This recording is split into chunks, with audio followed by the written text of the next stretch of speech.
महराज मलिक ने कहा कि मैं अपने सीडीएफ से अपनी कॉन्स्टिट्यूएंसी में एजुकेशन सेक्टर के ऊपर 1 करोड़ रुपए खर्चने के लिए तैयार। लेकिन इस बात को हम भी समझना चाहेंगे कि आप इस पैसे को कहां पे लगाएंगे, किस तरह से लगाएंगे।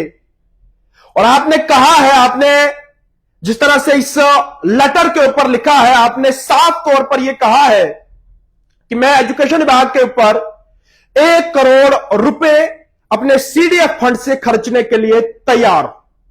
हम ये मानते हैं कि आपके इलाकों में या फिर आपकी कॉन्स्टिट्यूएंसी में जिस तरह की खस्ता हालत एजुकेशन विभाग की है, वो बताने के भी लायक है और उस पर काम करना भी जरूरी है।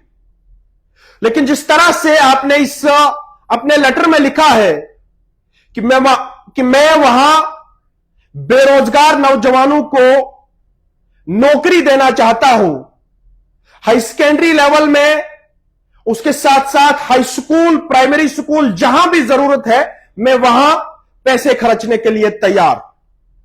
लेकिन आप इस बात को भूले हैं कि आपको इस पैसे को किस तरह से इस्तेमाल करना है, आप इस पैसे को कहां पे इस्तेमाल करेंगे।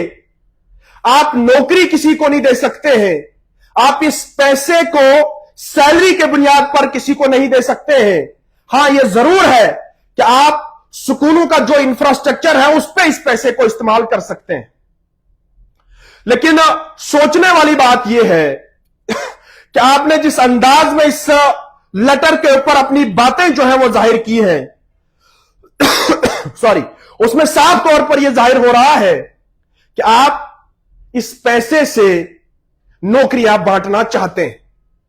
लेकिन जनाब, आप इस बात को भूले हैं कि आप कॉन्स्टिट्यूएंसी डेवलपमेंट फंड से किसी को नौकरी नहीं दे सकते।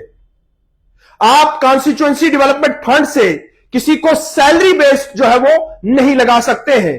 जहां तक मैंने देखा, जहां तक मैंने माना और जांच पड़ताल करने के बाद आपके सामने आया और मानने के बाद यह पता चला कि एमएलए की जो सीडीएफ फंड्स होती हैं, उस फंड्स में वो आप लोगों को नौकरी नहीं दे सकते।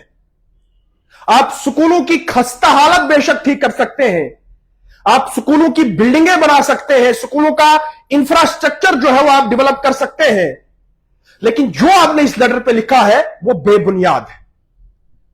आप साफ तौर पर यह कह रहे हैं कि मैं 10+2 के जो लेक्चरर्स हैं उनको हायर करूंगा, मैं नौकरी जो है वो बेरोजगार नौजवानों को दूंगा। बेशक ये बात सबके सामने है कि जो अनएम्प्लॉयमेंट है वो चरम सीमाएं पार कर चुकी है। लेकिन आपके पास जो फंड्स है वो फंड्स नौकरी बांटने के लिए महराज साहब नहीं है। आप इस फंड्स को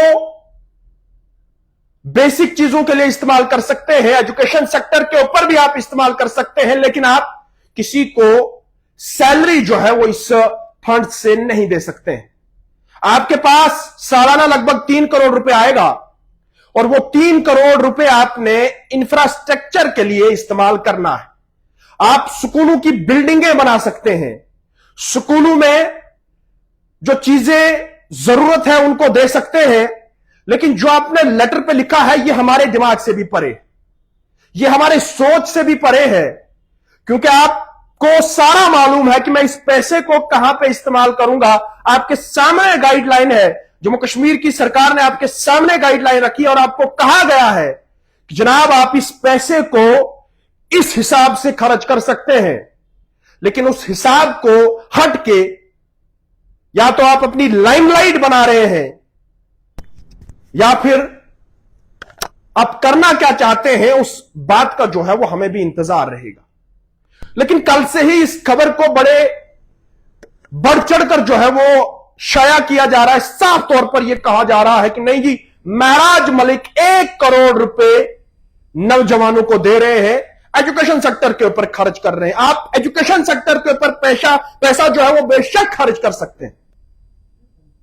मैंने बार बार यह कहा कि आप स्कूलों की बिल्डिंगें बना सकते हैं, आप बच्चों के ऊपर पैसा खर्च कर सकते हैं, बच्चों को जिस चीज की जरूरत है उन जरूरियाती चीजों को जो है वह आप दस्तयाब कर सकते हैं।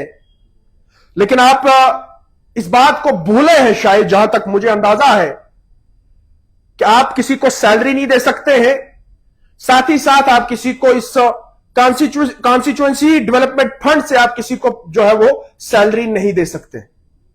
आप पानी के ऊपर इस पैसे को खर्च कर सकते हैं, हेल्थ विभाग के ऊपर इस पैसे को खर्च कर सकते हैं, आप एजुकेशन सेक्टर के ऊपर भी पैसा इस सीडीएफ को खर्च कर सकते हैं। लेकिन जनाब, आपको थोड़ा इस बात के ऊपर ध्यान देना पड़ेगा कि आप किसी को नौकरी नहीं दे सकते। आपके पास बेशक पैसा आएगा, लेकिन उस पैसे के ऊपर आपके पास गाइडलाइनें भी हैं। इस गाइडलाइन के ऊपर आपने इस पैसे को खर्च करेंगे। यह बात हमारे दिमाग से थोड़ा सा परे है कि आप इस बात को किस तरह से ले रहे हैं, आप इस पैसे को किस तरह से खर्च कर सकते हैं। आपके पास गाइडलाइन है, बिना गाइडलाइन के आप इस पैसे को खर्च नहीं कर सकते। साफ तौर पर आप किसी को नौकरी नहीं दे सकते, आप किसी को सैलरी नहीं दे सकते।